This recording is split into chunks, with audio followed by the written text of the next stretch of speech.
ಒಂದು ಸೌಭಾಗ್ಯಕ್ಕಾಗಿ ಸ್ತೋತ್ರಗಳು ಸ್ವಾಮಿ. ಈ ಒಂದು ಬೆಳಗಿನ ಜಾವದಲ್ಲಿ ನಿನ್ನ ವಾಕ್ಯಗಳನ್ನು ಧ್ಯಾನ ಮಾಡುವಂತೆ ಕರ್ತನೆ ನಿನ್ನ ಆತ್ಮನ ಸಹಾಯವನ್ನು ಕೊಡು, ನಿನ್ನ ಆತ್ಮನ ಬಲವನ್ನು ಕೊಡು ಕರ್ತನೆ. ನಿನ್ನ ವಾಕ್ಯದ ಮುಖಾಂತರವಾಗಿ ನಾವು ಕರ್ತನೆ ಉಜ್ಜೀವನಗೊಳಿಸಿ ನಮ್ಮ ಜೀವಿತವನ್ನು ಬದಲಾಯಿಸಿಕೊಳ್ಳುವಂತೆ ಕೃಪೆ ಕೊಡು. ನೀನೇ ನಮ್ಮೊಟ್ಟಿಗರು, ನಮ್ಮನ್ನು ಆಶೀರ್ವದಿಸು. ಯೇಸುವಿನಲ್ಲಿ ಪ್ರಾರ್ಥನೆ ಕೇಳುತ್ತೇವೆ ನಮ್ಮ ತಂದೆ, ಆಮೆನ್.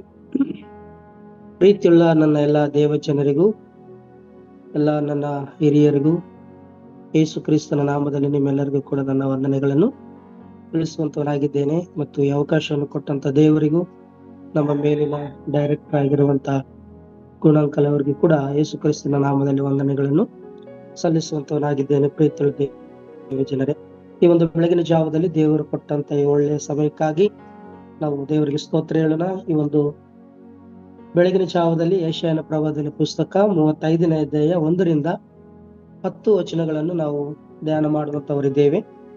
ವಿಶೇಷವಾಗಿ ಈ ಒಂದು ಅಧ್ಯಾಯದಲ್ಲಿ 35ನೇ ಅಧ್ಯಾಯ 1ರಿಂದ 10 ವಚನಗಳು ನಾವು ನೋಡುವುದಾದರೆ ಇಲ್ಲಿ ಇಸ್ರಾಯೇಲಿನ ಮುಂದಿನ ಸೌಭಾಗ್ಯವೆಂಬುದಾಗಿ ನಾವು ನೋಡ್ತಾ ಇದ್ದೀವಿ. ಇಲ್ಲಿ ಇಸ್ರಾಯೇಲ್ ಜನರ ಒಂದು ಜೀವಿತವನ್ನು ದೇವರು ಬದಲಾವಣೆ ಮಾಡುವಂಥದ್ದು ನಾವು ನೋಡ್ತಾ ಇದ್ದೀವಿ ಪ್ರಿಯರೇ. ವಿಶೇಷವಾಗಿ ಈ ಒಂದು ಅಧ್ಯಾಯವನ್ನು ನಾನು 4 ಭಾಗಗಳಾಗಿ ಕೂಡ ನಾನು ವಿಂಗಡಿಸಿದ್ದೇನೆ. ದೇವರು ನನಗೆ ಕೊಟ್ಟಂತ ಪ್ರೇರೇಪಣೆ ಮುಖಾಂತರವಾಗಿ ಒಂದೊಂದು ವಚನವನ್ನು ನಾವು ಧ್ಯಾನ ಮಾಡುವುದಾದರೆ ದೇವರಿಗೆ ನಾವು ಸ್ತೋತ್ರ ಹೇಳೋಣ. 35ನೇ ಅಧ್ಯಾಯ 1ನೇ ವಚನ 2ನೇ ವಚನವನ್ನು ನಾವು ನೋಡುವುದಾದರೆ ಅಲ್ಲಿ ಅರಣ್ಯವು ಮರುಭೂಮಿಯು ಆನಂದಿಸುವವು, ಒಣನೆಲವು ಹರ್ಷಿಸಿ ತವರೆಯಂತೆ ಕಳಕಳಿಸುವುದು, ಅದು ಸಮೃದ್ಧಿಯಾಗಿ ಹೂ ಬಿಟ್ಟು ಉತ್ಸಾಹಧ್ವನಿ ಮಾಡುವಷ್ಟು ಉಲ್ಲಾಸಿಸುವುದು. ಲೆಬೋನಿನ ಮಹಿಮೆಯು ಕರ್ಮೋಲಿನ ಮತ್ತು ಶಾರೋರಿನ ವೈಭವ ಅದಕ್ಕೆ ದೊರೆಯುವುದು. ಇವೆಲ್ಲ ಯೆಹೋವನ ಮಹಿಮೆಯನ್ನು, ನಮ್ಮ ದೇವರ ವೈಭವವನ್ನು ಕಾಣುವೆವು ಎಂಬುದಾಗಿ.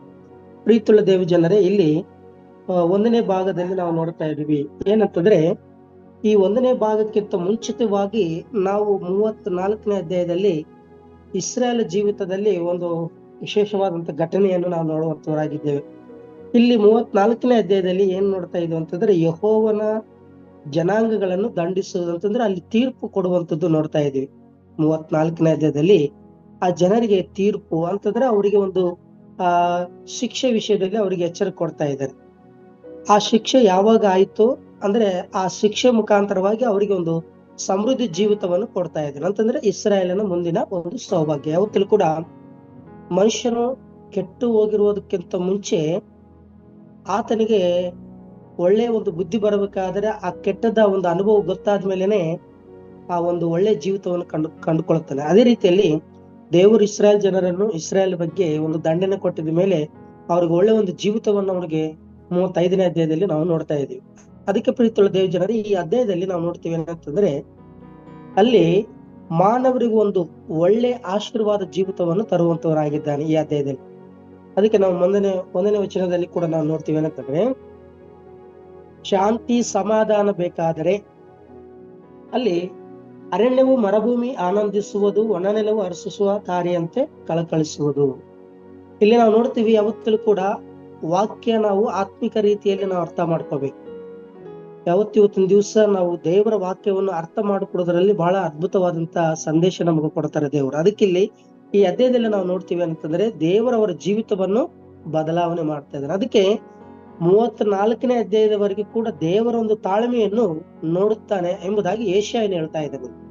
ಅಂದ್ರೆ ಅವರಿಗೆ ಒಳ್ಳೆ ಒಂದು ಜೀವಿತವನ್ನು ಕೊಡುವುದಕ್ಕಾಗಿ ಅವರಲ್ಲಿರುವಂತ ಎಲ್ಲ ಅನೇಕ ವಿಧವಾದಂತ ಕೆಟ್ಟ ಕಾರ್ಯಗಳನ್ನು ಬಿಡುಗಡೆ ಮಾಡುವುದಕ್ಕಾಗಿ ಮುಂದಿನ ಒಂದು ಸೌಭಾಗ್ಯಕ್ಕಾಗಿ ಅವರಿಗೆ ತಾಳ್ಮೆಯಿಂದ ನೋಡ್ತಾ ಇದ್ದಾನೆ ಎಂಬುದಾಗಿ ಯೆಶಾಯನು ಹೇಳ್ತಾ ಇದ್ದಾನೆ ಇಲ್ಲಿ. ಅದಕ್ಕೆ ನಾವು 1ನೇ ಒಂದು ವಚನ 2ನೇ ವಚನದಲ್ಲಿ ನೋಡ್ತೀವಿ ಅಂತಂದ್ರೆ, ಅರಣ್ಯವು ತೋಟವಾಗುವುದು, ಸಂತೋಷ ಅಲಂಕಾರವಾಗಿರುವುದು ಎಂಬುದಾಗಿ. ಈಗ ಅರಣ್ಯ ಅಂದ್ರೆ ಅದು ಜನರ ಒಂದು ಜೀವಿತಕ್ಕೆ ಬದಲಾವಣೆ ನೋಡ್ತಾ ಇದ್ವಿ. ಅದು ಜೀವಿತ, ಇಸ್ರಾಯೇಲ್ ಜೀವಿತ ಒಂದು ಅರಣ್ಯವಾಗಿತ್ತು. ಅವರ ಜೀವಿತ ಭಯಂಕರವಾಗಿತ್ತು ಪ್ರೀತಿಯುಳ್ಳ ದೇವ ಜನರೇ. ಅದನ್ನು ಬದಲಾವಣೆ ಮಾಡಬೇಕೆಂಬುದಾಗಿ ದೇವರು ಏನಂತಂದ್ರೆ, ನೀವು ಭೂಷಿತರ ರಾಜರನ್ನು ಕಣ್ಣಾರೆ ದರ್ಶನವನ್ನು ಮಾಡುವಿರಿ, ಅತಿ ವಿಸ್ತಾರವಾದ ಸ್ವದೇಶವನ್ನು ಕಣುತುಂಬ ನೋಡುವಿರಿ ಎಂಬುದಾಗಿ. ಅಂತಂದ್ರೆ ಅವರು ಒಳ್ಳೆ ಒಂದು ಸೌಭಾಗ್ಯವನ್ನು ಕಂಡುಕೊಳ್ಳುವಂತವರಾಗಿದ್ದಾರೆ. ಅಂದ್ರೆ ಅರಣ್ಯ ಸ್ಥಿತಿ ಅಂದ್ರೆ ಅವರ ಹೃದಯ, ಅವರ ಜೀವಿತ, ಅವರ ಒಂದು ನಡವಳಿಕೆ, ಅವರ ಒಂದು ಪರಿಸ್ಥಿತಿ ಅರಣ್ಯದ ಜೀವಿತವಾಗಿತ್ತು. ಆದ್ರೆ ಈಗ ಅದನ್ನು ದೇವ್ರು ಮಾಡ್ತಾ ಇದ್ದಾನೆ ಏನಂತಂದ್ರೆ, ಅದನ್ನು ಒಳ್ಳೆ ಒಂದು ಸಮೃದ್ಧಿಯ ಹೂ ಬಿಡುವಂತೆ ಮಾಡುವಂಥದ್ದು, ಅಂದ್ರೆ ಬದಲಾವಣೆ ಮಾಡುವಂಥದ್ದು. ಆದ್ರೆ ಅವರು ಒಂದು ಒಳ್ಳೆ ಸೌಭಾಗ್ಯವನ್ನು ಕಂಡುಕೊಳ್ತೀರಿ ಎಂಬುದಾಗಿ 1-2 ವಚನಗಳಲ್ಲಿ ನಾವು ನೋಡ್ತಾ ಇದ್ವಿ ಪ್ರಿಯರೇ. ಅದೇ ರೀತಿಯಲ್ಲಿ ಕೂಡ 35ನೇ ಯೆಶಾಯನ ಪ್ರವಾದನ ಪುಸ್ತಕ 3ರಿಂದ ನಾವು 4ನೇ ವಚನವನ್ನು ನಾವು ನೋಡುವುದಾದರೆ, ಇಲ್ಲಿ ನಾವು ನೋಡ್ತಾ ಇದ್ವಿ ಅಂದ್ರೆ ದೇವರು ಅವರನ್ನು 2ನೇ ಭಾಗ ದೈಹಿಕವಾಗಿ ಅವರನ್ನು ಕಾಪಾಡುವಂಥದ್ದು ನಾವು ನೋಡ್ತಾ ಇದ್ವಿ. 2ನೇ ಭಾಗ ಯೆಶಾಯನ ಪ್ರವಾದನ ಪುಸ್ತಕ 35ನೇ ಅಧ್ಯಾಯ 3-4 ವಚನಗಳು ದೇವರು ಅವರನ್ನು ದೈಹಿಕವಾಗಿ ಅವರನ್ನು ಕಾಪಾಡುವಂಥದ್ದು ನಾವು ನೋಡ್ತೀವಿ. ಪ್ರೀತಿಯುಳ್ಳ ಪೌಲನ ವಿಷಯದಲ್ಲಿ ಕೂಡ ನಾವು ನೋಡ್ತೀವಿ. ಹೊಸ ಒಡಂಬಡಿಕೆಯಲ್ಲಿ ಫಿಲಿಪ್ಪನು ಬರೆದ ಪುಸ್ತಕ 4ನೇ ಅಧ್ಯಾಯ 13ನೇ ವಚನದಲ್ಲಿ ನೋಡ್ತೀವಿ, ನನ್ನನ್ನು ಬಲಪಡಿಸುವ ಆತನಲ್ಲಿದ್ದುಕೊಂಡು ಎಲ್ಲಕ್ಕೆ ಶಕ್ತನಾಗಿದ್ದೇನೆಂಬುದಾಗಿ ಪೌಲನು ಹೇಳ್ತಾ ಇದ್ದಾನೆ. ಆತನ ಜೀವಿತವನ್ನು ಕೂಡ ನೋಡ್ತೀವಿ ನಾವು. ಪೌಲನು ಕ್ರಿಸ್ತನನ್ನು ಅರಿಯೋದಕ್ಕೆ ಮುಂಚೆ ಯಹೂದ್ಯರೊಟ್ಟಿಗೆ, ಅಲ್ಲಿರುವಂತಹ ಅನೇಕ ನಾಯಕರೊಟ್ಟಿಗಿದ್ದು ಅನೇಕ ಸಭೆಗಳನ್ನು, ಅನೇಕ ನಂಬಿದಂತ ದೇವರ ಮಕ್ಕಳನ್ನು ಮತ್ತು ಅನೇಕ ವಿಧವಾದಂತ ಜೀವಿತದಲ್ಲಿ ಅನೇಕ ಸಭೆಗಳನ್ನು, ಕ್ರೈಸ್ತರನ್ನು ಕೊಲೆ ಮಾಡಿ, ಅನೇಕ ವಿಧವಾದಂತ ಸಭೆಗಳನ್ನು ಧ್ವಂಸ ಮಾಡಿ ಇರುವಂತ ಜೀವಿತವನ್ನು ದೇವರು ಆ ಪೌಲನನ್ನು ಏನ್ ಮಾಡ್ತಾ ಇದ್ದಾನೆ ಅಂತಂದ್ರೆ ಬದಲಾವಣೆ ಮಾಡಿದೆ. ಅದಕ್ಕೆ ಆತನ ಹೇಳ್ತಾ ಇದ್ದಾನೆ, ನಾನು ಒಂದು ವೇಳೆ ಬಲಹೀನತೆಯಲ್ಲಿ ಇದ್ದರೂ ಕೂಡ, ಕಷ್ಟದಲ್ಲಿ ಇದ್ದರೂ ಕೂಡ, ಒಂದು ವೇಳೆ ರೋಗದಲ್ಲಿ ಇದ್ದರೂ ಕೂಡ ನನ್ನನ್ನು ಬಲಪಡಿಸುವ ಆತನಲ್ಲಿ ಇದ್ದುಕೊಂಡು ನಾನು ಎಲ್ಲಕ್ಕೂ ಶಕ್ತನಾಗಿದ್ದೇನೆ. ಇವತ್ತಿನ ದಿವಸ ನಮಗೂ ಕೂಡ ಏನು ದೇವರು ಒಂದು ವೇಳೆ ನಮ್ಮಲ್ಲಿ ನಾವು ಅನ್ಕೋಬಹುದು, ನಮ್ಗೆ ಶಕ್ತಿ ಇದೆ, ನಾನು ಚೆನ್ನಾಗಿದ್ದೀನಿ, ನಾನೆಲ್ಲ ಮಾಡ್ತೇನೆ ಎಂಬುದಾಗಿ ಯಾವತ್ತೂ ಕೂಡ ನಮ್ಗೆ ಆ ರೀತಿಯಾದಂತ ಮನಸ್ಸು ಬರಬಾರ್ದು. ದೇವರೇ, ನಾನು ಬಲಹೀನತೆಯಲ್ಲಿದ್ದೇನೆ, ನನಗೆ ನೀನು ಶಕ್ತಿ ಕೊಡು, ನಾನು ಅರಣ್ಯವಾಗಿದ್ದೇನೆ, ನನ್ನ ಜೀವಿತ ಒಂದು ಬದಲಾವಣೆ ಆಗ್ಬೇಕು ಎಂಬ ಯಾವತ್ತು ಕೇಳುವಂತ ಮನವರಿಕೆ ನಮ್ಮಲ್ಲಿ ಇರಬೇಕು. ಯಾವತ್ತು ಕೂಡ ಬೇಡುವಂತ ಒಂದು ವಿಷಯನ ಇಟ್ಕೋಬೇಕು ಹೊತ್ತು ದೇವರಲ್ಲಿ ಯಾವತ್ತು ಕೂಡ ನಮ್ಮನ್ನು ನಾವು ಹೆಚ್ಚಿಸ್ಕೊಳ್ಬಾರ್ದು ಎಂಬುದು ದೇವರ ವಾಕ್ಯ. ಅದಕ್ಕೆ ಪೌಲನು ಇಲ್ಲಿ ನನ್ನನ್ನು ಬಲಪಡಿಸುವ ಆತನಲ್ಲಿ ಇದ್ದುಕೊಂಡು ಎಲ್ಲಕ್ಕೆ ಶಕ್ತನಾಗಿದ್ದೇನೆ ಎಂಬುದಾಗಿ ಹೇಳ್ತಾರೆ. ಅದೇ ರೀತಿಯಲ್ಲಿ ಕೂಡ ಇಲ್ಲಿ ಅವರಿಗೆ ದೈಹಿಕವಾಗಿರುವಂತ, ಶಾರೀರಿಕವಾಗಿರುವಂತ ಅನೇಕ ವಿಧವಾದಂತ ಸಹಾಯವನ್ನು ಮಾಡ್ತಾ ಇದ್ದಾರೆ. ಅದಕ್ಕೆ ನೋಡ್ರಿ ಅಲ್ಲಿ 3ನೇ ವಚನ 4ನೇ ವಚನ, ಜೋಲು ಬಿದ್ದ ಕೈಗಳು, ನಡುಗುವ ಮೊಣಕಾಲುಗಳು ಬಲಗೊಳಿಸಿರಿ, ಭಯ ಪ್ರಾಪ್ತ ಹೃದಯಗಳಿಗೆ ಬಲಗೊಳಿಸಿರಿ, ಎದರಿ ಬಿಡ್ರಿ. ಈಗೋ ನಿಮ್ಮ ದೇವರಾದ ಮೈ ತೀರಿಸುವುದಕ್ಕೂ ದೈಹಿಕ ಪ್ರತಿಫಲವನ್ನು ಕೊಡುವುದಕ್ಕೂ ಬರುವನು, ತಾನೇ ಒಂದೇ ನಿಮ್ಮನ್ನು ರಕ್ಷಿಸುವನು ಎಂದು ಹೇಳಿರಿ ಎಂಬುದಾಗಿ. ಇವತ್ತು ದಿವಸ ನಮಗೆ ಅನೇಕ ಬಲ, ಶಕ್ತಿ, ಶಾಂತಿ, ಸಮಾಧಾನವನ್ನು ಕೊಡುವಂತವರೇ ದೇವರಿದ್ದಾನೆ ಪ್ರೀತಿಯುಳ್ಳ ದೇವರು. ಅದಕ್ಕೆ ಶಾರೀರಿಕವಾಗಿಯೂ ನಮ್ಮನ್ನು ಕಾಪಾಡುವನು ಎಂಬುದಾಗಿ ಕೂಡ ಇಲ್ಲಿ ನಾವು ನೋಡ್ತಾ ಇದ್ದೀವಿ. ಇದು 2ನೇ ಭಾಗವನ್ನು. 3ನೇ ಭಾಗದಲ್ಲಿ ಕೂಡ ನಾವು ನೋಡುವುದಾದರೆ ಯೆಶಾಯನ ಪ್ರವಾದನ ಪುಸ್ತಕ 35ನೇ ಅಧ್ಯಾಯ 5ನೇ ವಚನವನ್ನು ನಾವು 6ನೇ ವಚನ 7ನೇ ವಚನದವರೆಗೆ ನೋಡುವುದಾದರೆ, ಇದು 3ನೇ ಭಾಗದಲ್ಲಿ ನೋಡ್ತೀವಿ. ಏನಂತಂದ್ರೆ, ಆಗ ಕುರುಡರು ಕಣ್ಣು ಕಾಣುವವು, ಕಿವುಡರು ಕಿವಿ ಕೇಳುವುದು, ಕುಂಟರು ಜಿಂಕೆಯಂತೆ ಹಾರುವರು, ಮೂಕನು ನಾಲಿಗೆ ಹರ್ಷಧ್ವನಿಗೈಯುವನು, ಅರಣ್ಯದಲ್ಲಿ ಹೊರತೆಗಳು ಒಡೆಯುವವು, ಒಣನೆಲದಲ್ಲಿ ನದಿಗಳು ಹುಟ್ಟಿ ಹರಿಯುವವು, ಬೆಡಗು ಸೋರುವುದು, ಒಣನೆಲದಲ್ಲಿ ಬುಗ್ಗೆಗಳಂತೆ ಹಾರುವವು ಎಂಬುದಾಗಿ ಇಲ್ಲಿ 7ನೇ ವಚನದವರೆಗೆ ನಾವು ನೋಡ್ತಾ ಇದ್ದೀವಿ. ಏನಂತಾರೆ ಇಲ್ಲಿ 3ನೇ ಭಾಗದಲ್ಲಿ ಕೂಡ ನೋಡ್ತೀವಿ, ಈ ದೇಶದ ಜನರಲ್ಲಿ ದೇವರು ಅನೇಕ ಬದಲಾವಣೆ, ಒಂದು ಶಾರೀರಿಕವಾಗಿ ಬದಲಾವಣೆ ಕೊಡ್ತಾ ಇದ್ದಾರೆ, ಮತ್ತು 2ನೇದಾಗಿ ಅವರಿಗೆ ಆತ್ಮಿಕ ಒಂದು ಸ್ವಸ್ಥತೆಯನ್ನು ಕೊಡ್ತಾ ಇದ್ದಾರೆ. ಇಲ್ಲಿ ಶಾರೀರಿಕ ಬದಲಾವಣೆ, ಆತ್ಮಿಕ ಬದಲಾವಣೆಯನ್ನು ನೋಡ್ತಾ ಇದ್ವಿ. ಅದಕ್ಕೆ ಪ್ರೀತಿಯುಳ್ಳ ದೇವ ಜನರೇ, ಇಲ್ಲಿ ನಾವು ನೋಡ್ತೀವಿ ಯೆಶಾಯನ ಪ್ರವಾದನ ಪುಸ್ತಕ 33ನೇ ಅಧ್ಯಾಯ 24ನೇ ವಚನವನ್ನು ನಾವು ನೋಡುವುದಾದ್ರೆ, ಅದಕ್ಕೆ ಇಂದಿನ ಒಂದು ಪುಟದಲ್ಲಿ ಯೆಶಾಯನ ಪ್ರವಾದನ ಪುಸ್ತಕ 33ನೇ ಅಧ್ಯಾಯ 24ನೇ ವಚನದಲ್ಲಿ ನೋಡ್ತೀವಿ, ಕುಂಟರು ಸುಲಿಗೆ ಮಾಡಿದರು, ಚೀಯೋನಿನ ಯಾವ ನಿವಾಸಿಯು ತಾನು ಅಸ್ವಸ್ಥನು ಎಂದು ಹೇಳನು, ಅಲ್ಲಿಯ ಜನರು ಪಾಪವು ಪರಿಹಾರವಾಗುವುದು. ಅಂದ್ರೆ ಆತ್ಮಿಕ ಜೀವಿತದಲ್ಲಿರುವಂತ ಒಂದು ಕೊರತೆ ಅಂದ್ರೆ ಪಾಪ, ಆತ್ಮಿಕ ಜೀವಿತದಲ್ಲಿರುವಂತ ಸ್ವಸ್ಥತೆ ಏನಂತಂದ್ರೆ ಪಾಪದಿಂದ ಬಿಡುಗಡೆ ಕೊಡ್ತಾ ಇದೆ ಇಲ್ಲಿ ಇವರು ಜನರಿಗೆ, ಅಂದ್ರೆ ಅವರ ಒಂದು ಮುಂದಿನ ಸೌಭಾಗ್ಯ. ಅದೇ ರೀತಿಯಲ್ಲಿ ಶಾರೀರಿಕವಾಗಿ ಸ್ವಸ್ಥತೆ ಕೊಡ್ತಾ ಇದ್ದಾರೆ ದೇವರು ಅವರಿಗೆ, ಮತ್ತು ಆತ್ಮಿಕವಾದಂತ ರೀತಿಯಲ್ಲಿ ಕೂಡ ಸ್ವಸ್ಥತೆ ಕೊಡ್ತಾರೆ. ಅದಕ್ಕೆ ಪೌಲನು ಅಲ್ಲಿ ದಾವೀದ ಭಕ್ತನಾಗಿರುವಂತ ಒಂದು ನಾವು ಕೀರ್ತನೆಯಲ್ಲಿ ಕೂಡ ಒಂದು ಮಾತು ನೋಡ್ತೀವಿ.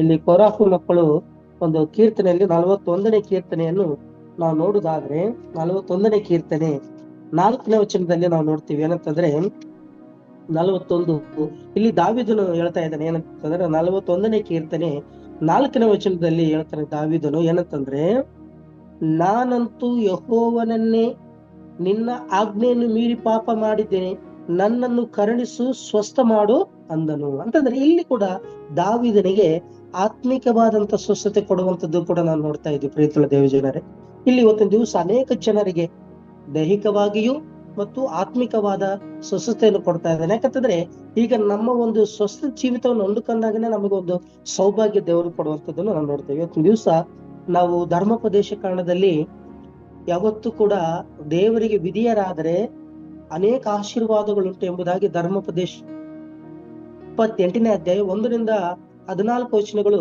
ನಾವು ಮನೆಯಲ್ಲಿ ಹೋಗಿ ನಾವು ಓದುವುದಾದ್ರೆ ಅದ್ಭುತವಾದಂತ ರೀತಿಯಲ್ಲಿ ದೇವರಿಗೆ ಯಾವತ್ತು ನಾವು ವಿಧಿಯರಾಗ್ತೀವೋ ಅವತ್ತು ಅನೇಕ ಆಶೀರ್ವಾದಗಳುಂಟು.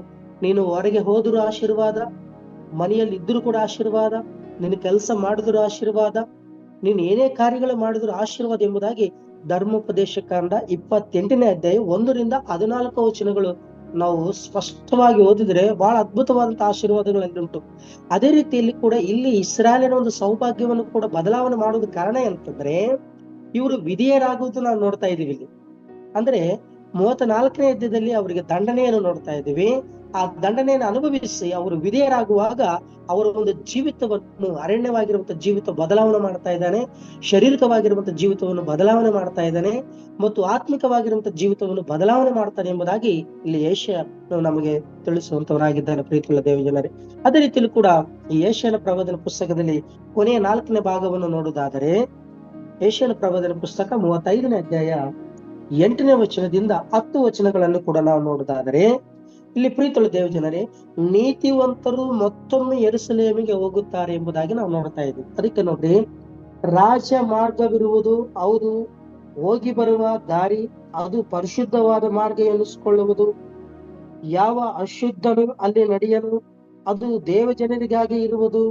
ಅಲ್ಲಿ ಹೋಗುವ ಮೂಢನು ದಾರಿ ತಪ್ಪನು, ಸಿಂಹವು ಅಲ್ಲಿರದು, ಕ್ರೂರ ಜಂತು ಅಲ್ಲಿ ಸೇರದು, ಕಾಣುವುದೇ ಇಲ್ಲ, ಬಿಡುಗಡೆಯಾದವರು ಅಲ್ಲೇ ನಡೆಯುವವರು ಎಂಬುದಾಗಿ. ಪ್ರೀತಿಯುಳ್ಳ ದೇವಜನರೇ, ಅಲ್ಲಿ ಒಂದು ರಾಜ್ಯ ಮಾರ್ಗ ಅಂತಂದ್ರೆ ಅವರಿಗೆ ಒಳ್ಳೆ ಒಂದು ಸ್ಥಳವನ್ನು ದೇವರು ಕೊಡುವಂತನಾಗಿದೆ. ಅದಕ್ಕೆ ನಾವು ಜಕರ್ಯನ ಪ್ರವಾದನ ಪುಸ್ತಕದಲ್ಲಿ ಒಂದು ಒಳ್ಳೆ ಒಂದು ಮಾತನ್ನು ನೋಡ್ತಾ ಇದ್ದೀವಿ. ಪ್ರೀತಿಯುಳ್ಳ ದೇವಜನರೇ, ಜಕರ್ಯನ ಪ್ರವಾದನ ಪುಸ್ತಕದಲ್ಲಿ ಒಂದು ಮಾತಿದೆ. ಜಕರ್ಯನ ಪ್ರವಾದನ ಪುಸ್ತಕದಲ್ಲಿ ಕೂಡ 14ನೇ ಅಧ್ಯಾಯದಲ್ಲಿ ನಾವು ನೋಡುವುದಾದರೆ 16-17 ವಚನಗಳನ್ನು ನಾವು ಧ್ಯಾನ ಮಾಡುವುದಾದರೆ ಜಕರ್ಯನ ಪ್ರವಾದನ ಪುಸ್ತಕ 14ನೇ ಅಧ್ಯಾಯ ಅಲ್ಲಿ 16ನೇ ವಚನ 18ನೇ ವಚನದವರೆಗೆ ನೋಡುವುದಾದ್ರೆ, ಅನಂತರ ಯೆರೂಸಲೇಮಿನ ಮೇಲೆ ಬಿದ್ದು ಸಕಲ ಜನಗಳು ಉಳಿದವರೆಲ್ಲರೂ ಸೇನಾಧೀಶ್ವರನಾದ ಯೆಹೋವನೆಂಬ ರಾಜಾಧಿಕಾರವನ್ನು ಆರಾಧಿಸುವುದಕ್ಕೂ ಪರ್ಣಶಾಲೆಗಳ ಹಬ್ಬವನ್ನು ಆಚರಿಸುವುದಕ್ಕೂ ಪ್ರತಿ ವರ್ಷವೂ ಹೊರಟು ಬರುವರು. ಲೋಕದ ಸಮಸ್ತ ಕುಲಗಳು ಯಾವ ಕುಲದವರು ಸೇನಾಧೀಶ್ವರನ ಯೆಹೋವನೆಂಬ ರಾಜ್ಯಾಧಿಕಾರವನ್ನು ಆರಾಧಿಸುವುದಕ್ಕೆ ಬರುವುದಿಲ್ಲವೋ ಅವರಿಗೆ ಮಳೆ ಬರುವುದಿಲ್ಲ. ಐಗುಪ್ತರು ಕುಲದವರು ಹೊರಟು ಬಾರದಿದ್ದರೆ ಪರ್ಣಶಾಲೆಗಳ ಹಬ್ಬವನ್ನು ಆಚರಿಸುವುದಕ್ಕೆ ಬಾರದಿರುವ ಜನಾಂಗಗಳಿಗೆ ಯೆಹೋವನು ತಗಲಿಸುವ ಬಾಧೆ ಅವರಿಗೆ ತಗಲುವುದು. ಅಂದ್ರೆ ಇಲ್ಲಿ ನಾವು ನೋಡ್ತಾ ಇದ್ದೀವಿ, ದೇವರನ್ನು ಆರಾಧಿಸುವುದಕ್ಕೆ ಕೂಡು ಬರುವಂಥದ್ದು ಅಂತಂದ್ರೆ ಅವ್ರ ಬದಲಾವಣೆ ಪ್ರತಿ ವರ್ಷ ಅಲ್ಲಿ ಬದಲಾವಣೆಯನ್ನು ಕೂಡ ನೋಡ್ತಾ ಇದ್ವಿ. ಅದೇ ರೀತಿಯಲ್ಲಿ ಕೂಡ ಯೆಹೆಜ್ಕೇಲನ ಪುಸ್ತಕದಲ್ಲಿ 36ನೇ ಅಧ್ಯಾಯದಲ್ಲಿ ಕೂಡ ನಾವು ನೋಡ್ತೀವಿ. ಯಾಕಂತಂದ್ರೆ ಅಲ್ಲಿ ಹೋಗುವಂತ ಮಾರ್ಗ ಅದ್ಭುತವಾದಂತ ಮಾರ್ಗ ಎಂಬುದಾಗಿ ಕೂಡ ನೋಡ್ತೀವಿ. ಯೆಹೆಜ್ಕೇಲನ ಪ್ರವಾದನ ಪುಸ್ತಕ 36ನೇ ಅಧ್ಯಾಯ 24ನೇ ವಚನದಿಂದ 28ನೇ ವಚನದವರೆಗೆ ನಾವು ನೋಡುವುದಾದರೆ ಇಲ್ಲಿ ನಾವು ನೋಡ್ತೀವಿ, ಇದು ಕರ್ತನಾದ ಯೆಹೋವನ ನುಡಿ, ನಾನು ನಿಮ್ಮನ್ನು ಜನಾಂಗದೊಳಗಿಂದ ಬಿಡಿಸಿ ಸಕಲ ದೇಶಗಳಿಂದ ಒಟ್ಟುಗೂಡಿಸಿ ಸ್ವದೇಶವನ್ನು ಬರಮಾಡುವೆನು. ನಾನು ನಿಮ್ಮ ಮೇಲೆ ನಿರ್ಮಲೋಕದವನ್ನು ಪ್ರೋಕ್ಷಿಸಲು ನೀವು ನಿರ್ಮಲರಾಗುವಿರಿ. ನಿಮ್ಮ ಸಮಸ್ತ ವಿಗ್ರಹಗಳಿಗೂ ಸಕಲ ವಿಧವಾದ ಹೊಲಸಿನಿಂದಲೂ ನಿಮ್ಮನ್ನು ಶುದ್ಧಿ ಮಾಡುವೆನು. ನಾನು ನಿಮಗೆ ಹೊಸ ಮನಸ್ಸನ್ನು ಕೊಟ್ಟು ನಿಮ್ಮಲ್ಲಿ ನೂತನ ಸ್ವಭಾವವನ್ನು ಹುಟ್ಟಿಸುವೆನು. ಕಲ್ಲಾದ ಹೃದಯವನ್ನು ನಿಮ್ಮೊಳಗಿಂದ ತೆಗೆದು ಮೃದುವಾದ ಹೃದಯವನ್ನು ನಿಮಗೆ ದಯಪಾಲಿಸುವೆನು. ಮೃದುವಾದ ಹೃದಯ, ಅದಕ್ಕೆ ಕಠಿಣವಾದ ಹೃದಯ 34ನೇ ಅಧ್ಯಾಯದಲ್ಲಿ ನೋಡಿದೀವಿ. ಈಗ ಮೃದುವಾದ ಹೃದಯ 35ನೇ ಅಧ್ಯಾಯ ಬದಲಾವಣೆ, ಇಸ್ರಾಯೇಲಿನ ಮುಂದಿನ ಸೌಭಾಗ್ಯ. ಪ್ರೀತಿಯುಳ್ಳ ದೇವಜನರೇ, ಇಲ್ಲಿ ನಾವು ನೋಡ್ತೇವೆ ಎಷ್ಟು ಅದ್ಭುತವಾದಂತ ರೀತಿಯಲ್ಲಿ ದೇವರು ಅವರಿಗೆ ಒಂದು ಆಶ್ಚರ್ಯ ಕ್ರಿಯೆಗಳು, ಅದ್ಭುತವಾದಂತ ರೀತಿ ಬದಲಾವಣೆ, ಶಾಂತಿ ಸಮಾಧಾನವನ್ನು ಕೊಡುವಂತವನು ನಾವು ಈ ಒಂದು 35ನೇ ಅಧ್ಯಾಯದಲ್ಲಿ 1-10 ವಚನಗಳಲ್ಲಿ ಕೂಡ ನಾವು ನೋಡ್ತಾ ಇದೀವಿ. ಯಾಕಂತಂದ್ರೆ ಅದೇ ರೀತಿ ಕೂಡ ಇವತ್ತೊಂದು ದಿವಸ ನಮಗೂ ಕೂಡ ದೇವರು ನಮಗೂ ಒಳ್ಳೆ ಒಂದು ಜೀವಿತವನ್ನು ಕೊಡುವುದಕ್ಕಾಗಿ ಪರಮ ತಂದೆಯಾದ ದೇವರು ತನ್ನ ಮಗನಾಗಿರುವಂತ ಯೇಸು ಕ್ರಿಸ್ತನ ಮುಖಾಂತರವಾಗಿ ಅನೇಕ ಅದ್ಭುತಗಳನ್ನು ಕೂಡ ಆಗಿದ್ದಾರೆ. ಅದಕ್ಕೆ ನಾವು ನಮಗೂ ಕೂಡ ಅವತ್ತಿನ ದಿವಸ ಇಸ್ರಾಯೇಲ್ ಒಂದು ಮುಂದಿನ ಸೌಭಾಗ್ಯವನ್ನು ಅವರಿಗೆ ಬದಲಾವಣೆ ಮುಖಾಂತರವಾಗಿ ಅವ್ರಿಗೆ ತೋರಿಸಿಕೊಡ್ತಾ ಇದ್ದಾರೆ. ಇವತ್ತು ನಮಗೂ ಕೂಡ ಇವತ್ತು ಎಲ್ಲಾ ಪ್ರಪಂಚದಲ್ಲಿರುವಂತಹ ಪ್ರತಿ ಮಾನವರಿಗೂ ಕೂಡ ದೇವರು ನಮಗೊಂದು ಬದಲಾವಣೆ ಕೊಟ್ಟಿದ್ದಾನೆ. ನಾವೆಲ್ಲರೂ ಪಾಪ ಕ್ಷಮಾಪಣೆ ಹೊಂದಿಕೊಳ್ಳಬೇಕು, ಪಾಪದಲ್ಲಿ ರಕ್ಷಣೆಯನ್ನು ಹೊಂದಿಕೊಳ್ಳಬೇಕು ಮತ್ತು ಯೇಸು ಕ್ರಿಸ್ತನ ರಕ್ತದಲ್ಲಿ ಎಲ್ಲ ಪಾಪಗಳನ್ನು ತೊಳೆದುಕೊಳ್ಳಬೇಕು. ಯೇಸು ಕ್ರಿಸ್ತ ನಮಗೋಸ್ಕರ ಬಂದಿದ್ದಾನೆಂಬುದಾಗಿ ತಿಳಿದುಕೊಳ್ಳಬೇಕು. ಇದು ನನಗೋಸ್ಕರ ಪ್ರಾಣ ಕೊಟ್ಟಿದ್ದಾನೆ, ರಕ್ತ ಸುರಿಸಿದ್ದಾನೆ ಎಂಬುದಾಗ ನಾವು ತಿಳಿದುಕೊಂಡಾಗ ನಾವು ಬದಲಾವಣೆ ಯಾವಾಗ ಆಗ್ತೀವೋ ಅಲ್ಲಿ ಕೂಡ ಈ ಇಸ್ರಾಯೇಲ್ನ ಸೌಭಾಗ್ಯವನ್ನು, ಇವರಿಗೆ ಇಸ್ರಾಯೇಲ್ ಜನರಿಗೆ ಸೌಭಾಗ್ಯವನ್ನು ನೋಡ್ತೀವಿ. ಇವತ್ತು ನಮಗೂ ಕೂಡ ಒಂದು ಸೌಭಾಗ್ಯವನ್ನು ಕೊಟ್ಟಿದ್ದಾರೆ. ಆ ಸೌಭಾಗ್ಯ ಯಾವುದಂತಂದ್ರೆ ಯೋಹಾನನ ಬರೆದ ಸುವಾರ್ತೆ 14ನೇ ಅಧ್ಯಾಯದಲ್ಲಿ 1, 2, 3 ವಚನಗಳನ್ನು ನೋಡ್ತೀವಿ. ನಾವ್ ಏನಂತಂದ್ರೆ ಒಳ್ಳೆ ಒಂದು ಮಾತಿದೆ. ಯೋಹಾನನ ಬರೆದ ಸುವಾರ್ತೆ 14ನೇ ಅಧ್ಯಾಯ ಯೇಸು ಕ್ರಿಸ್ತನಲ್ಲಿರುವಂತ ಜನರಿಗೆ ಹೇಳ್ತಾ ಇದ್ದಾರೆ, ನಿಮ್ಮ ಹೃದಯವು ಕಳವಳಗೊಳ್ಳದಿರಲಿ, ದೇವರನ್ನು ನಂಬಿರಿ, ನನ್ನನ್ನು ನಂಬಿರಿ. ನನ್ನ ತಂದೆಯ ಮನೆಯಲ್ಲಿ ಬಹಳ ಬಿಡಾರಗಳು ಇವೆ. ಇಲ್ಲದಿದ್ದರೆ ನಿಮಗೆ ಹೇಳುತ್ತಿದ್ದೆನು, ನಿಮಗೆ ಸ್ಥಳವನ್ನು ಸಿದ್ಧ ಮಾಡುವುದಕ್ಕೆ ಹೋಗುತ್ತೇನಲ್ಲ. ನಾನು ಹೋಗಿ ನಿಮಗೆ ಸ್ಥಳವನ್ನು ಸಿದ್ಧ ಮಾಡಿದ ಮೇಲೆ ತಿರುಗಿ ಬಂದು ನಿಮ್ಮನ್ನು ಕರೆದುಕೊಂಡು ಹೋಗಿ ನನ್ನ ಬಳಿಗೆ ಸೇರಿಸಿಕೊಳ್ಳುವುದು. ಯಾಕೆಂದರೆ ನಾನಿರುವ ಸ್ಥಳದಲ್ಲಿ ನೀವು ಸಹ ಇರಬೇಕು ಮತ್ತು ನಾನು ಹೋಗುವ ಸ್ಥಳ ಮಾರ್ಗವು ನಿಮಗೆ ತಿಳಿದಿದೆ ಅಂದನು. ಅಂತಂದ್ರೆ ದೇವರಿರುವಂತ ಸ್ಥಳದಲ್ಲಿ ನಾವಿರಬೇಕು. ಅದೇ ದೇವರ ಒಂದು ಒಳ್ಳೆಯ ಆಶೀರ್ವಾದ, ಒಳ್ಳೆಯ ನಮಗೆ ಇವತ್ತು ಒಂದು ಬದಲಾವಣೆ ಕೊಡುವಂಥದ್ದು. ನೀವು ಇವತ್ತಿನ ದಿವಸ ಪ್ರಪಂಚದಲ್ಲಿ, ಲೋಕದಲ್ಲಿ, ಭೂಲೋಕದಲ್ಲಿ ಇದ್ದೀರಿ, ಅನೇಕ ವಿಧವಾದಂತ ಅರಣ್ಯದಲ್ಲಿದ್ದೀರಿ, ಅನೇಕ ವಿಧವಾದಂತ ಶಾಂತಿ ಸಮಾಧಾನದಲ್ಲಿದ್ದೀರಿ. ಅದಕ್ಕೆ ನೀವೆಲ್ಲರೂ ಕೂಡ ಏನಾಗ್ಬೇಕು? ಬದಲಾವಣೆ ಆಗ್ಬೇಕು. ಈಗ ನನ್ನ ತಂದೆಯ ಮನೆಯಲ್ಲಿ ಏನಿದೆ? ಅನೇಕ ಬಿಡಾರಿಗಳು, ಅನೇಕ ಮನೆ, ಅರಮನೆ, ಅನೇಕ ವಿಧವಾದಂತ ಒಳ್ಳೆ ಪರಲೋಕ ಸ್ಥಾನ ಇದೆ. ಆ ಪರಲೋಕ ರಾಜ್ಯದಲ್ಲಿ ನೀವೆಲ್ಲ ಸೇರ್ಬೇಕೆಂಬುದಾಗಿ ನಮಗೆ ಆ ಪರಲೋಕದ ಒಂದು ಸೌಭಾಗ್ಯವನ್ನು ತೋರಿಸ್ತಾ ಇದ್ದಾನೆ. ಪ್ರಕಟಣೆ ಪುಸ್ತಕದಲ್ಲಿ ನಾವು ನೋಡ್ತೀವಿ ಪ್ರಿಯರೇ, ಅದು ದೇವರ ಪಟ್ಟಣ, ಅದು ದೇವರು ನಮಗೋಸ್ಕರ ಸಿದ್ಧವಾಗಿರುವಂತ ಆ ಅತ್ಯುನ್ನತವಾದಂತ ಪಟ್ಟಣ. ಆ ಪಟ್ಟಣಕ್ಕೆ ನಾವೆಲ್ಲ ಸೇರ್ಬೇಕಾದ್ರೆ ಇಲ್ಲಿ ನಾವು ಬದಲಾವಣೆ ಆಗ್ಬೇಕು.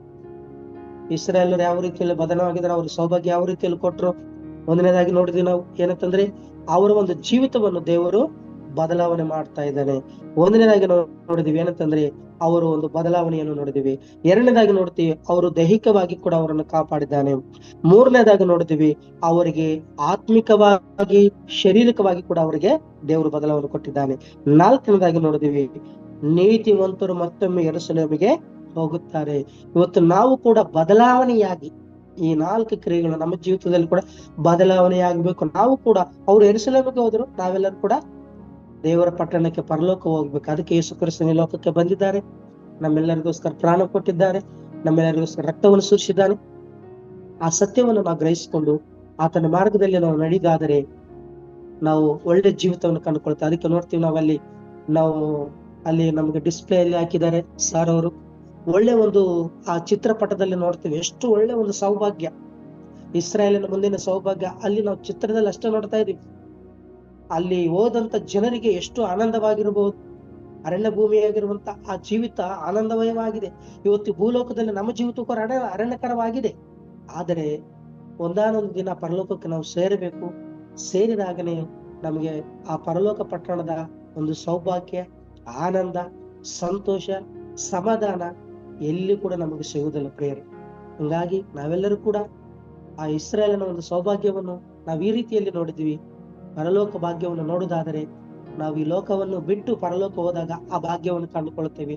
ಅದಕ್ಕೆ ಅಲ್ಲಿ ಸೇರಬೇಕಾದರೆ ನಾವು ಇಲ್ಲಿ ಪ್ರಯಾಸ ಪಡಬೇಕು ಅಂತ ಕೃಪೆ ದೇವರು ಈ ವಾಕ್ಯದ ಮುಖಾಂತರವಾಗಿ ನಿಮ್ಮೆಲ್ಲರಿಗೆ ಒದಗಿಸಿಕೊಡಲಿ ಎಂಬುದಾಗಿ ನಾನು ಪ್ರಾರ್ಥನೆ ಮಾಡುತ್ತೇನೆ. ಸುಜ್ಞಾನ ಶ್ರೇಷ್ಠನಾಗಿರುವಂತಹ ನಮ್ಮ ಪರಲೋಕದ ಪ್ರೀತಿಯುಳ್ಳ ತಂದೆಯಾದ ದೇವರೇ, ಮಹೋನ್ನತನೇ, ಮಹಾಪರಿಪಾಲಕನೇ, ಲೋಕದ ಒಡೆಯನೇ, ಲೋಕದ ಎಲ್ಲವನ್ನು ಪರಿಪಾಲಿಸುವಂತ ನಮ್ಮ ಪರಲೋಕದ ತಂದೆ, ನಿನಗೆ ವಂದನೆ ಸ್ವಾಮಿ. ನೀನು ಅಗಮ್ಯ ಬೆಳಕಿನಲ್ಲಿ ವಾಸ ಮಾಡುವಾತನು, ನಮ್ಮೆಲ್ಲರನ್ನು ಕೂಡ ರಕ್ಷಿಸುವಾತನಾಗಿದ್ದಕ್ಕಾಗಿ ಸ್ತೋತ್ರ ಸ್ವಾಮಿ. ಅಪ್ಪ, ನಿನ್ನ ದಾಸರು, ನಿನ್ನ ರಾಯಭಾರಿಗಳಾಗಿರುವಂತ ನಾವು, ನಿನ್ನ ಸೇವೆ ಮಾಡುವಂತ ಕರ್ತನೆ, ನಿನ್ನ ಸೇವಕರಾಗಿರುವಂತ ನಾವು ಈ ಬೆಳಗಿನ ಚಾವದಲ್ಲಿ ಕರ್ತನೆ, ನಂಬಿದಂತ ನಿನ್ನ ಭಕ್ತರು ಅಪ್ಪ, ಎಲ್ಲ ನಮ್ಮ ಅಧಿಕಾರಿಗಳು, ನಮ್ಮೆಲ್ಲ ದೊಡ್ಡ ಸೇವಕರು ಕರ್ತನೆ, ನಾವು ಕೂಡ ಕರ್ತನೆ ನಿನ್ನ ವಾಕ್ಯವನ್ನು ಕೇಳುವಂತೆ ಮಹಾಭಾಗ್ಯವನ್ನು ಕೊಟ್ಟದಕ್ಕಾಗಿ ಸ್ತೋತ್ರ. ಕರ್ತನೆ, ಇಸ್ರಾಯೇಲಿನ ಸೌಭಾಗ್ಯವನ್ನು ನಾವು ನೋಡಿದ್ದೇವೆ. ಅವರ ಅರಣ್ಯ ಜೀವಿತವಾಗಿರುವಂತ ಜೀವಿತವನ್ನು ಬದಲಾವಣೆ ಮಾಡಿದಂತ ದೇವರು ನೀನು. ಅವರಿಗೆ ಕರ್ತನೆ ಆತ್ಮಿಕವಾದಂತ ರೀತಿಯಲ್ಲಿ ಸ್ವಸ್ಥತೆಯನ್ನು ಕೊಟ್ಟಿದೀಯಾ, ದೈಹಿಕವಾಗಿರುವಂತಹ ಅವರಿಗೆ ಸ್ವಸ್ಥತೆಯನ್ನು ಕೊಟ್ಟಿದೀಯಾ, ಮತ್ತು ಮುಂದೆ ಆ ಒಂದು ಯೆರೂಸಲೇಮಿಗೆ ಹೋಗುವಂತ ದಾರಿಯನ್ನು ಸರಳ ಮಾಡಿದೀಯ ಎಂಬುದಾಗಿ 4 ಭಾಗಗಳನ್ನು ನೋಡಿದ್ದೀವಿ ಸ್ವಾಮಿ. ಇವತ್ತಿನ ದಿವಸ ನಮ್ಮ ಜೀವಿತ ಕೂಡ ಈ ಭೂ ಪ್ರಪಂಚದಲ್ಲಿ ಕರ್ತನೆ ಅರಣ್ಯ ಮಾರ್ಗವಾಗಿ ನಾವು ಜೀವಿಸುವಂತದ್ದಾಗಿದೆ. ಅನೇಕ ವಿಷಯಗಳಲ್ಲಿ ಅಲೆದಾಡುವಂಥದ್ದು, ಅನೇಕ ವಿಷಯಗಳಲ್ಲಿ ಕರ್ತನೆ ತಪ್ಪಿ ಹೋಗಿರುವಂತದ್ದು, ಅನೇಕ ವಿಷಯಗಳಲ್ಲಿ ಕರ್ತನೆ ಲೋಕದ ಮಹಿಮೆಯನ್ನು, ಲೋಕದ ಒಂದು ಕಾರ್ಯಗಳಲ್ಲಿ ನಿಗ್ನವಾಗಿದ್ದೇವೆ ಕರ್ತನೆ. ಅಂತ ಕಾರ್ಯಗಳಲ್ಲಾಗದೆ ಇಗೋ ನಮಗೆ ಕೊಟ್ಟಿರುವಂತ ಪರಲೋಕ ರಾಜ್ಯ ಪಟ್ಟಣ, ಇಗೋ ನನ್ನ ತಂದೆಯ ಮನೆಯಲ್ಲಿ ಅನೇಕ ಬಿಡಾರಗಳುಂಟು ಎಂಬುದಾಗಿ ನಿನ್ನ ಮಗನಾಗಿರುವಂತ ಯೇಸು ಕ್ರಿಸ್ತನ ಮುಖಾಂತರವಾಗಿ ನಮಗೆ ನೀನು ತೋರಿಸಿಕೊಡ್ತಿಕ್ಕಾಗಿ ಸ್ತೋತ್ರ. ಹೌದು ಕರ್ತನೆ, ನಾವೆಲ್ಲರೂ ಕೂಡ ಆ ರಾಜ್ಯದಲ್ಲಿ ಸೇರುವುದಕ್ಕಾಗಿ, ಆ ಪರಲೋಕದ ಪಟ್ಟಣ ವೈಭವವನ್ನು ನಾವು ಕಂಡುಕೊಳ್ಳುವಂತೆ, ಆ ವೈಭವದಲ್ಲಿ ನಾವು ಶಾಂತಿ ಸಮಾಧಾನ ಹೊಂದಿಕೊಳ್ಳುವಂತೆ ಅಪ್ಪ ನೀನು ಈ ವಾಕ್ಯದಲ್ಲಿ ನಮಗೆ ತೋರಿಸಿಕೊಡೋದಕ್ಕಾಗಿ ಸ್ತೋತ್ರ. ನಮ್ಮೆಲ್ಲ ದೈವ ಬೋಧಕರನ್ನು, ಅವರ ಕುಟುಂಬ, ಧರ್ಮ ಪತ್ನಿ, ಮಕ್ಕಳನ್ನ ಆಶೀರ್ವಾದ ಮಾಡು. ವಿಶೇಷವಾಗಿ ಕರ್ತನೆ, ನಮ್ಮ ಕಲ್ವಾರಿ ಚಪ್ಪಲ್ ಸಭೆಯ ಮೇಲಿನ ಅಧಿಕಾರಿಗಳು ಅಂಕಲ್ ಅವರನ್ನು, ಧರ್ಮ ಪತ್ನಿಯವರನ್ನು, ಅವರ ಮುದ್ದು ಮಕ್ಕಳನ್ನು ಮತ್ತು ಕರ್ತನೆ ಅವರ ಮಕ್ಕಳು ಕರ್ತನೆ ಎಲ್ಲ ಮಾಡುವಂತ ಎಲ್ಲ ಸೇವೆಯನ್ನು ಕೂಡ ಆಶೀರ್ವಾದ ಮಾಡು ಕರ್ತನೆ. ವಿಶೇಷವಾಗಿ ಕರ್ತನೆ, ನಮ್ಮೆಲ್ಲ ಕಲ್ವಾರಿ ಚಪ್ಪಲ್ ಸಭೆಯ ಎಲ್ಲ ಒಂದು ಸೇವೆಯನ್ನು, ರೋಗಿಗಳ ಮಧ್ಯದಲ್ಲಿ ಸೇವೆ, ಸಮಾಜ ಸೇವೆ ಕರ್ತನೆ ಎಲ್ಲವನ್ನು ಕೂಡ ನೀನು ಆಶೀರ್ವಾದ ಮಾಡು. ವಿಶೇಷವಾಗಿ ಇದಕ್ಕೆ ಕರ್ತನೆ ಯಾವ ರೀತಿಯಲ್ಲಿ ನಡೆಸಬೇಕೆಂಬ ಒಳ್ಳೆ ಜ್ಞಾನ ವಿವೇಕ ನಮ್ಮೆಲ್ಲ ಅಧಿಕಾರಿಗಳಿಗೆ ಕೊಟ್ಟಿದ್ದಕ್ಕಾಗಿ ಸ್ತೋತ್ರ. ಎಲ್ಲ ಪ್ರಾಜೆಕ್ಟ್ ಅಧಿಕಾರಿಗಳಿಗಾಗಿ, ಎಲ್ಲ ಅವರು ಸಹ ಸೇವಕರಿಗಾಗಿ ಮತ್ತೆಲ್ಲ ಆಫೀಸ್ ವರ್ಕರ್ಗಾಗಿ, ಹಾಸ್ಟೆಲ್ ವಾರ್ಡನ್ಗಳಿಗಾಗಿ, ಮಕ್ಕಳಿಗಾಗಿ ಕರ್ತನೆ ಪ್ರಾರ್ಥನೆ ಮಾಡುವಂತವರಾಗಿದ್ದೇವೆ. ಇಡೀ ದೇಶಕ್ಕೆ, ದೇಶದ ಜನರಿಗಾಗಿ, ಪ್ರಪಂಚದ ಬೋಧಕರಿಗಾಗಿ, ಎಲ್ಲ ಅಧಿಕಾರಿಗಳಿಗಾಗಿ ನಾವು ಪ್ರಾರ್ಥನೆ ಮಾಡುವಂತವರಾಗಿದ್ದೇವೆ. ಮತ್ತು ಜೂಮ್ ಮೀಟಿಂಗ್ ಅಲ್ಲಿ ಕರ್ತನೆ ಇವತ್ತು ಬಂದಿರುವಂತ ಪ್ರತಿಯೊಬ್ಬೊಬ್ಬರನ್ನು ಆಶೀರ್ವಾದ ಮಾಡು. ಅವರಿಗೆ ಕಷ್ಟ ಬಾಧೆಗಳುಂಟು ಕರ್ತನೆ, ನೀನು ಬಲ್ಲಾತನು. ಅವರಿಂದ ಕರ್ತನೆ ಅವರಿಗೆ ಬದಲಾವಣೆ ಕೊಡು ಅಪ್ಪ. ದೈಹಿಕವಾಗಿ ಕರ್ತನೆ ಮತ್ತು ಆತ್ಮಿಕವಾಗಿ ಸ್ವಸ್ಥತೆ ನಮ್ಮೆಲ್ಲರಿಗೆ ಕೊಟ್ಟು ನಮ್ಮನ್ನು ಬಲಪಡಿಸ ಬರಬೇಕೆಂಬುದಾಗಿ ಪ್ರಾರ್ಥಿಸುತ್ತಾ ಈ ಪ್ರಾರ್ಥನೆ ನಮ್ಮ ರಕ್ಷಕನು ಒಡೆಯನಾಗಿರುವಂತ ಯೇಸು ಕ್ರಿಸ್ತನ ಮುದ್ದಾದ ನಾಮದಲ್ಲಿ ಪ್ರಾರ್ಥಿಸಿ ಬೇಡಿಕೊಳ್ಳುತ್ತೇವೆ ನಮ್ಮ ತಂದೆ, ಆಮೆನ್.